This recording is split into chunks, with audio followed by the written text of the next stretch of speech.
بسم اللہ الرحمن الرحیم نحمدہ ونصلی علی رسولہ الکریم اما بعد۔ جب بچہ پیدا ہوتا ہے تو اس کے کان میں اذان کہی جاتی ہے اور ایک کان میں اقامت کہی جاتی ہے۔ تو یہ بتائیں، یہ سوال ہوا کہ یہ بتائیں جی کہ کیا وہ اذان کہنا فرض ہے، واجب ہے، مستحب ہے یا سنت ہے؟ بچے کے کان میں جو اذان دی جاتی ہے کیا وہ فرض ہے، واجب ہے یا سنت ہے یا مستحب ہے؟ اور اگر وہ ایک بار دی جائے تو بہتر ہے یا 3 بار دی جائے تو یہ بہتر ہے؟ یہ سوال ہوا ہے۔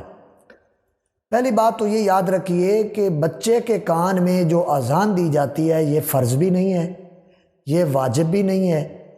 یہ ایک مستحب عمل ہے۔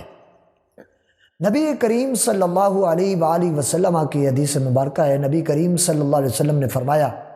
جس بچے کے کان میں پیدا ہونے کے بعد اس کی اذان دے دی جائے تو اس کو مرگی کا دورہ نہیں پڑتا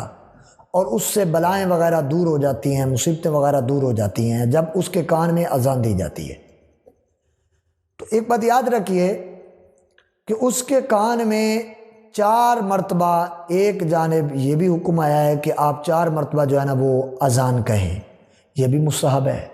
بعض علماء کہتے ہیں کہ 1 بار کہہ دیں، یہ بھی مستحب عمل ہے، 1 بار کہہ لیں، 4 بار کہہ لیں، اذان مستحب عمل ہے، فرض واجب نہیں ہے۔ اس کے دائیں کان میں آپ اذان پڑھیں گے اور بائیں کان میں جو ہے اس کے اقامت کہیں گے آپ۔ تو یاد رکھیے کہ جب حی علی الصلاۃ اور حی علی الفلاح آتا ہے، مولانا امجد علی اعظمی رحمہ اللہ اپنی کتاب بہار شریعت جلد نمبر 3 میں لکھتے ہیں، وہ فرماتے ہیں کہ جب حی علی الصلاۃ پہ بندہ پہنچے گا تو جس طرح نماز کے لیے دی جانے والی اذان میں وہ اپنے چہرے کو حی علی الصلاۃ کے وقت دائیں جانب گھماتا ہے اور اپنے چہرے کو حی علی الفلاح کے وقت بائیں جانب گھماتا ہے، تو لہٰذا اسی طرح وہ بچے کے کان میں جب اذان دے گا تو اپنے چہرے کو حی علی الصلاۃ کے وقت دائیں طرف گھمائے گا اور حی علی الفلاح کے وقت بائیں طرف گھمائے گا۔ اپنے چہرے کو اس وقت بھی حرکت دے گا، جسم کو حرکت نہ بھی دے کوئی بات نہیں، لیکن چہرے کو حرکت دینے کی بات ہو رہی ہے، منہ کو حرکت دینے کی بات ہو رہی ہے کہ حی علی الصلاۃ اور حی علی الفلاح کے وقت یہ اس طرح اپنے چہرے کو گھمائے گا جس طرح کہ نماز میں دی جانے والی اذانوں میں چہرے کو گھمایا جاتا ہے۔